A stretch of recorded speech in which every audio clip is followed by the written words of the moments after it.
In this guide, I'm going to show you how to fix a Coinbase dividend not received. This is Aiden from JustBoz, and before we get into this guide, make sure to like the video and subscribe to the channel with all notifications on. It really does help with the channel, and it lets us know that you want more content like this, so we greatly appreciate it. If at any point throughout this guide you did have any questions, just ask them down in the comment section below, and we can help you out further. I'm going to be doing my best to reply to every single comment down there.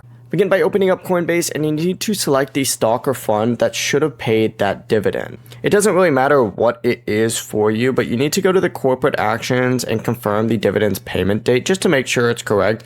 Dividends are normally going to be deposited automatically at the end of the trading day on that specific payment date, not in the beginning. Then just make sure that you own these shares before the ex-dividend date, and buying on or after the ex-dividend date means that you will not receive for that upcoming payment. Make sure that you also own these shares before the ex-dividend date as well, and of course buying on or after means you're not going to receive them. Then just open up transactions, and you can just hit the three lines, select transactions from here to see it. Look for the dividend as either a cash payment or a reinvestment into additional shares, and if it was enabled, the money may not appear as your cash balance. You need to just check your email as well, because it'll send dividend details after a payment is received to your email.